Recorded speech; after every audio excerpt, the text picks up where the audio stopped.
TV 24 news ವಾಹಿನಿಗೆ ಸ್ವಾಗತ. ಶಿಗ್ಗಾವಿ ನಗರದಲ್ಲಿ ನಡೆದ ಪ್ರೆಸ್ ಮೀಟ್ನಲ್ಲಿ ಕರ್ನಾಟಕ ಪ್ರೆಸ್ ಕ್ಲಬ್ ರಾಜ್ಯ ಉಪಾಧ್ಯಕ್ಷರು ಹಾಗೂ ರೈತ ಧ್ವನಿ ಸಂಪಾದಕರು ಆದ ಬಸವರಾಜ ಕುರಕೋಡಿ ಮಾತನಾಡಿ, ಕರ್ನಾಟಕ ಪ್ರೆಸ್ ಕ್ಲಬ್ ಹಾವೇರಿ ಜಿಲ್ಲಾಧ್ಯಕ್ಷರಾಗಿ ವಿಜಯ್ ವಾಯ್ಸ್ ಸುದ್ದಿ ವಾಹಿನಿಯ ಸಂಸ್ಥಾಪಕರು ಆದ ಶರಣಬಸವ ಬಿಕೆ ಅವರನ್ನು ಅವಿರೋಧವಾಗಿ ಆಯ್ಕೆ ಮಾಡಿದರು. ನಮಸ್ಕಾರ. ಎಲ್ಲರಿಗೂ ದಸರಾ ಹಬ್ಬದ ಹಾರ್ದಿಕ ಶುಭಾಶಯಗಳು.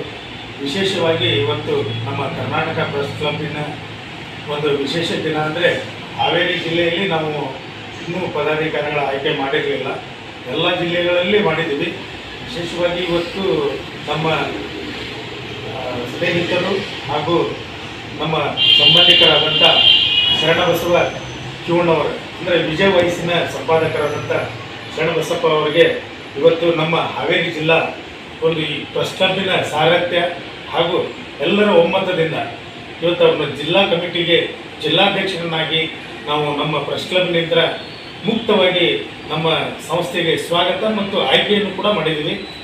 ಇನ್ನು ಮುಂದುವರುವ ದಿನಗಳಲ್ಲಿ ನಮ್ಮ ಶರಣಪ್ಪ ಸರ್ ಜಿಲ್ಲಾಧ್ಯಕ್ಷರಾಗಿ ಪದಗ್ರಹಣ ಕಾರ್ಯಕ್ರಮ ಜೊತೆಗೆ ಹಾವೇರಿ ಜಿಲ್ಲೆಯ ಎಲ್ಲ ತಾಲೂಕು ಅಧ್ಯಕ್ಷರುಗಳು ಹಾಗೂ ಕಮಿಟಿಯ ರಚನೆ ಮಾಡುವಂಥ ಫುಲ್ ಜವಾಬ್ದಾರಿಯನ್ನು ಶರಣಪ್ಪ ಸರ್ಗೆ ನಾವು ಇವತ್ತು ಅವರ ಹೆಗಲಿಗೆ ವಹಿಸ್ತಾ ಇದ್ದೀವಿ.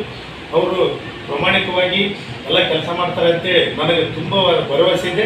ಆ ಭರವಸೆಗೋಸ್ಕರ ಇವತ್ತು ನಾನು ಒಮ್ಮತದಿಂದ ನಮ್ಮ ಶರಣಪ್ಪ ಸರ್ಗೆ ನಾವು ಇವತ್ತು ಜಿಲ್ಲಾಧ್ಯಕ್ಷರ ಒಂದು ಈ ಸಣ್ಣದಾದರೂ ಚೊಕ್ಕದಾದ ಒಂದು ಪದಗ್ರಹಣ ಕಾರ್ಯಕ್ರಮನ ತಿಳ್ಕೊಳ್ಳಿ. ಆದರೆ ಇವತ್ತು ವಿಶೇಷ ಹಬ್ಬ ಇರೋದ್ರಿಂದ ಇವತ್ತು ಅನೌನ್ಸ್ ಮಾಡ್ತಾ ಇದ್ದೀವಿ.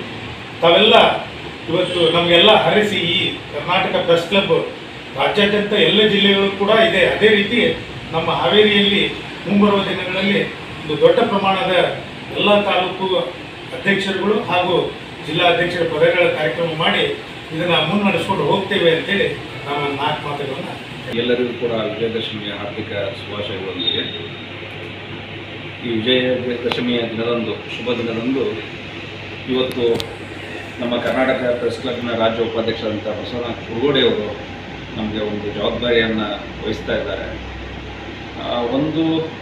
ನಾನು ಅದಕ್ಕೆ ಕೇಳಿದೆ, ಜವಾಬ್ದಾರಿ ವಹಿಸೋದಕ್ಕಿಂತ ಕರ್ತವ್ಯ ಅಂತ ತಿಳ್ಕೊಂಡು ನಾವು ನಿಭಾಯಿಸಿದ್ರೆ ಏನಾದ್ರು ಮಾಡಲಿಕ್ಕೆ ಸಾಧ್ಯ. ನಾವು ಹುದ್ದೆಗಾಗಿ ಕೆಲಸ ಮಾಡೋದಲ್ಲ, ಕೆಲಸ ಮಾಡಿ ಹುದ್ದೆ ಪಡ್ಕೊಳ್ಳೋದು ಅನ್ನತಕ್ಕಂಥದ್ದು ನಮ್ಮ ಒಂದು ಧ್ಯೇಯ ಅಂತೇಳಿ.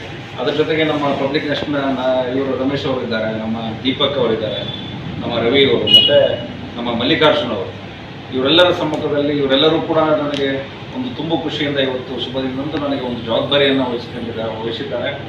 ಆ ಜವಾಬ್ದಾರಿಯನ್ನು ನಾನು ಕರ್ತವ್ಯ ಅಂತೇಳಿ ನಾನು ನಿಭಾಯಿಸ್ತೀನಿ. ಜೊತೆಗೆ ಎಲ್ಲರನ್ನೂ ಕರ್ಕೊಂಡು ಎಲ್ಲ ತಾಲೂಕುಗಳು ಕೂಡ ಸಂಘಟನೆ ಮಾಡ್ತಕ್ಕಂಥ ಕೆಲಸವನ್ನು ಮುಂದಿನ ದಿನಮಾನಗಳಲ್ಲಿ ನಾವು ಎಲ್ಲರೂ ಕೂಡ ಮಾಡೋಣ. ನಮ್ಮ ಸಹಕಾರ ಇವತ್ತು ಹೇಗಿದ್ದೀವಿ, ಮುಂದಿನ ದಿನಮಾನಗಳು ಕೂಡ ನಾವು ಹಾಗೆ ಕೂತು ಮಾತಾಡುವಂಥ ಪರಿಸ್ಥಿತಿಯನ್ನು ನಾವು ನಿರ್ಮಿಸ್ಕೊಳ್ಳೋಣ ಅಂತಕ್ಕಂಥ ಮಾತನ್ನು ನಾನು ಹೇಳಿಕೆ ಬಯಸ್ತೀನಿ. ಹೀಗಾಗಿ ಸಂಘಟನೆಗಳು ಎಷ್ಟು ಜಲ್ದಿ ಹುಡುಗುತ್ತಾವೆ, ಸಂಘಟನೆಗಳು ಅಷ್ಟು ಜಲ್ದಿಯೇ ಸತ್ತೋಗ್ಬಿಡ್ತಾವೆ ಇವತ್ತಿನ ಟೈಮಲ್ಲಿ. ಅದಕ್ಕೆ ಇದು ಅದರಲ್ಲಿ ಒಂದು ಆಗಬಾರ್ದು ಅನ್ನೋದು ನನ್ನ ಅನಿಸಿಕೆ. ನಾನು ಅದಕ್ಕೆ ಬಸವಣ್ಣ ಮೊದಲೇ ಹೇಳಿದೆ, ಸಂಘಟನೆ ಅಂತೇಳಿ ಅನ್ನೋದು ನಿರಂತರವಾಗಿರಬೇಕು. ಆ ಸಂಘಟನೆ ಶಿಸ್ತುಬದ್ಧವಾಗಿ ಮತ್ತು ಕಾರ್ಯಚಟುವಟಿಕೆಯಿಂದ ಕೂಡಿರಬೇಕು ಅಂತಕ್ಕಂಥದ್ದು. ಯಾಕೆಂದರೆ ಆ ಕಾರ್ಯಚಟುವಟಿಕೆ ಇಲ್ಲ ಅಂತ ಹೇಳಿದ್ರೆ ಆ ಸಂಘ ಇದ್ದು ಇಲ್ಲದಂತೆ ಅಂತ ಆಗ್ಬಿಡ್ತದೆ. ಹೀಗಾಗಿ ನಾವು ಸಮಾವೇಶಕ್ಕೆ ಮತ್ತು ಇದಕ್ಕೆ ಪ್ರಾತಿನಿಧ್ಯ ಕೊಡದೆ ನಾವು ಅಚ್ಚುಕಟ್ಟಾಗಿ ನೊಂದವರ ಬೆಂದವರ ನಮ್ಮ ಪತ್ರಕರ್ತ ಮಿತ್ರರ ನೋವಿಗೆ ಸ್ಪಂದನೆ ಮಾಡುವಂಥ ಕೆಲಸವನ್ನು ನಾವು ನೀವೆಲ್ಲರೂ ಕೂಡ ಮಾಡೋಣ. ಈ ಜವಾಬ್ದಾರಿಯನ್ನು ತಾವೆಲ್ಲ ನಮಗೆ ವಹಿಸಿದ್ದೀರಿ. ಇದಕ್ಕೆ ಯಾವುದೇ ಚ್ಯುತಿ ಬರದಂಗೆ ನಾನು ನಡ್ಕೊಳ್ತೀನಿ ಅಂತೇಳಿ ಈ ಮೂಲಕ ಹೇಳಿ ನಮ್ಮ ಮಾತುಗಳನ್ನು ಮುಗಿಸ್ತೀನಿ. ಇದೇ ಸಂದರ್ಭದಲ್ಲಿ ವಾಹಿನಿಯ ವರದಿಗಾರರು ಆದ ಮಲ್ಲಿಕಾರ್ಜುನ ಹಡ್ಪದ್, ರಮೇಶ್ ಸೋಮಕನವರ್, ರವಿರಾಜ್ ಸಂಶಿ, ದೀಪಕ ಉಪ್ಪಳಿ, ಅಭಿಷೇಕ ಭಜಂತ್ರಿ, ಬಸವರಾಜ್ ಗೋದಿ ಉಪಸ್ಥಿತರಿದ್ದರು. ರವಿರಾಜ್ ಸಂಶಿ ಶಿಖಾ. ಕನ್ನಡಿಗರ ಮೆಚ್ಚಿನ ನಿಮ್ಮ ಟಿವಿ 24 ಕನ್ನಡ ನ್ಯೂಸ್ ವಾಹಿನಿ ಇದೀಗ ಟಿವಿಯಲ್ಲಿ ಲಭ್ಯ. ಕರ್ನಾಟಕ ಮತ್ತು ದೇಶ ವಿದೇಶದ 360 ಡಿಗ್ರಿ ಸುದ್ದಿ ಹಾಗೂ ಉತ್ತರ ಕರ್ನಾಟಕ, ಬೆಳಗಾವಿ, ಬಾಗಲಕೋಟೆ, ಧಾರವಾಡ, ಹಾವೇರಿ, ಗದಗ, ಬಿಜಾಪುರ ಜಿಲ್ಲೆಯ ಕ್ಷಣ ಕ್ಷಣದ ವಿವರವನ್ನ ಪಡೆಯುವುದಕ್ಕೆ ಟಿವಿ 24 ಕನ್ನಡ ನ್ಯೂಸ್ ವಾಹಿನಿಯನ್ನ ಲೈಕ್ ಮಾಡಿ, ವಿಡಿಯೋಗಳನ್ನ ಶೇರ್ ಮಾಡಿ, ಕಮೆಂಟ್ ಮಾಡುವ ಮೂಲಕ ನಮ್ಮ ವಾಹಿನಿಗೆ ಸಹಕಾರ ನೀಡಿ ಮತ್ತು ಚಾನೆಲ್ ಅನ್ನ ಸಬ್ಸ್ಕ್ರೈಬ್ ಮಾಡಿ. Thank you.